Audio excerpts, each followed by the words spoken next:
ينصركم ويثبت أقدامكم. السلام عليكم ورحمة الله وبركاته. الحمد لله له ملك السماوات والأرض يحيي ويميت وهو على كل شيء قدير. هو الأول والآخر والظاهر والباطن وهو بكل شيء عليم. أشهد أن لا إله إلا الله وحده لا شريك له وأشهد أن محمدا عبده ورسوله لا نبي بعده. اللهم صل على محمد وعلى آل محمد. أعوذ بالله من الشيطان الرجيم. يا أيها الذين آمنوا اتقوا الله حق تقاته ولا تموتن إلا وأنتم مسلمون. صدق الله العظيم. Bapak-bapak, ibu-ibu, saudara-saudara jemaah salat Isya yang dimuliakan Allah Subhanahu wa taala. Marilah kita bersama-sama pada malam yang penuh berkah ini banyak bersyukur kepada Allah Subhanahu wa taala. Karena kita termasuk orang-orang yang beruntung Bapak Ibu sekalian, sebab kita masih bersama dengan bulan Ramadan, bulan yang penuh dengan keberkahan, bulan yang penuh dengan keutamaan dan keistimewaan yang tidak dimiliki oleh bulan-bulan lainnya. Dan alhamdulillah pada malam ini memasuki malam yang ke-19. Intinya kita harus bersungguh-sungguh Bapak Ibu sekalian meningkatkan amal ibadah kita di 10 terakhir Ramadan ini. Dan ini yang dianjurkan oleh Rasulullah sallallahu alaihi wasallam berdasarkan hadis Aisyah radhiyallahu anha. Kana Rasulullah sallallahu alaihi wasallam idza dakhala al-'ashr ahya al-laila. Dari Aisyah ia berkata, apabila sudah memasuki 10 malam terakhir Ramadan, Rasulullah sallallahu alaihi wasallam menghidupkan malamnya. Ini sunnah Rasulullah sallallahu alaihi wasallam Bapak Ibu sekalian. Bentuk kesungguhan beliau adalah wa aiqaza ahlahu, beliau membangunkan keluarganya. Wa shaddal mi'zar, dan mengencangkan sarungnya.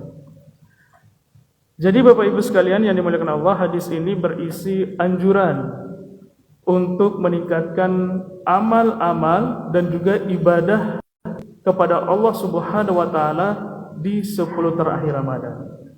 Banyak pilihan Bapak Ibu sekalian.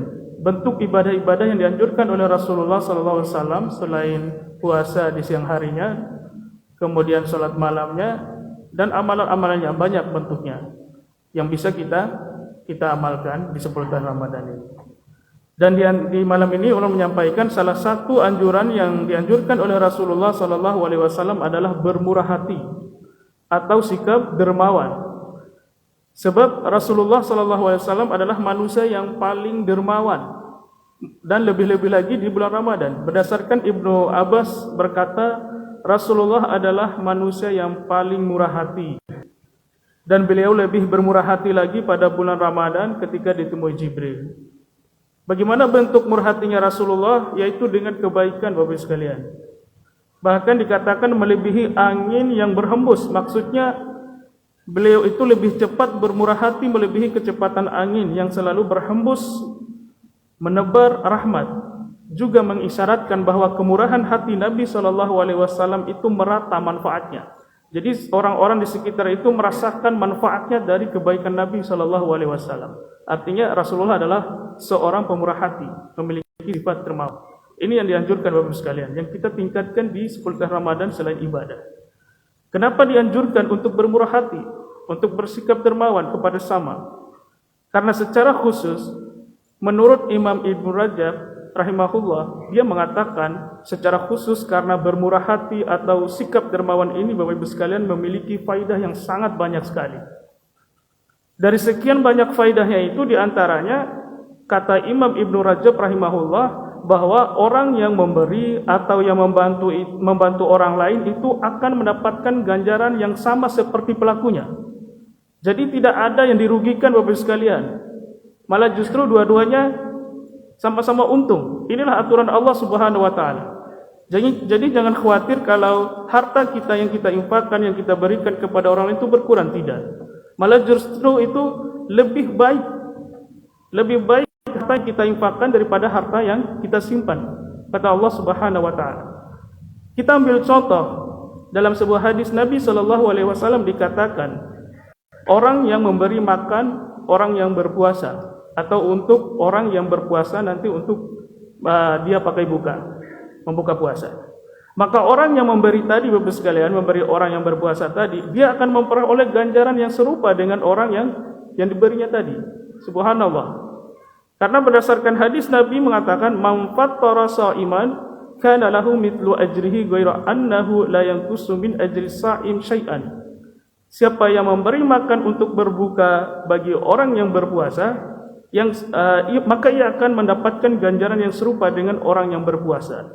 La yanqusu min ajri sha'im syai'an, tanpa mengurangi sedikit pun ganjaran orang yang berpuasa tadi. Ini baru satu contoh. Belum lagi contoh-contoh lainnya. Misalkan Bapak Ibu sekalian bermurah hati membiayai sekolah anak Bapak Ibu sekalian, khususnya dalam menuntut ilmu agama, sampai besarnya menjadi anak yang soleh-soleha. Selama kesolehan anak tersebut, Bapak Ibu mendapatkan ganjaran setiap amal soleh yang dikerjakan oleh anak Bapak Ibu sekalian. Atau Bapak Ibu sekalian membantu anak-anak yatim sampai mereka bisa mandiri, sampai mereka sukses nanti, sampai menjadi anak yang bermanfaat bangsa dan agama.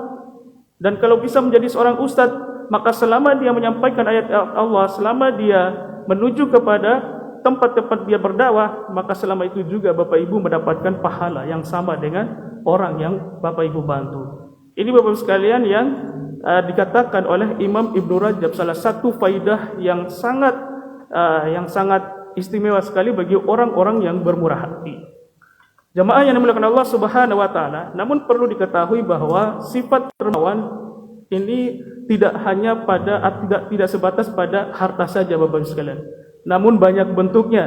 Di antaranya adalah kita bisa mengajarkan ilmu kepada orang lain, mengajar ngaji, mengajarkan tata cara salat yang benar, beribadah yang benar, memahami agama Islam yang benar. Kemudian bila Bapak Ibu sekalian memiliki kedudukan atau jabatan, manfaatkan kedudukan jabatan tersebut untuk membantu orang lain, untuk memenuhi kebutuhan orang lain. Itu juga merupakan sikap murah hati atau sifat dermawan.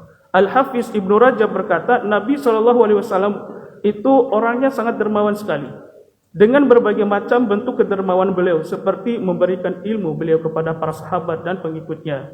Kemudian dengan harta beliau infakkan, sedekahkan, mengorbankan jiwanya untuk Allah dalam mendakwahkan agama dan menunjukkan hamba-hambanya kepada jalan yang benar, serta memberikan manfaat kepada manusia dengan berbagai cara. Misalnya memberikan makanan kepada orang yang lapar, menasihati orang yang bodoh, menunaikan hajat-hajat manusia, dan menanggung beban orang lain. Ini bentuk-bentuk sikap dermawan Nabi SAW. Jadi sebagai kesimpulan, Bapak Ibu sekalian yang dimuliakan Allah Subhanahu wa taala, kita jangan khawatir atas harta yang kita infakkan, karena Allah Subhanahu wa taala telah menegaskan bahwa harta yang kalian infakkan itu adalah lebih baik daripada harta yang kalian simpan. Karena Allah Maha Penyayang kepada orang-orang yang penyayang terhadap sesamanya. Cara Allah Subhanahu wa taala menyayangi hamba-hambanya yang penyayang terhadap sesamanya, yaitu Allah akan memberikan ganjaran berupa karunia, berupa balasan dan ampunan darinya, bahkan diberikan kebebasan dari api neraka suatu kelak. Ini adalah keutamaan daripada bermurah hati atau sikap dermawan terhadap sesama. Demikian yang disampaikan pada kesempatan ini, mudah-mudahan bermanfaat. Ulun akhiri dengan mengucapkan kafaratul majlis, subhanakallahumma wa bihamdika asyhadu an la ilaha illa anta astaghfiruka wa atubu ilaik. Assalamualaikum warahmatullahi wabarakatuh.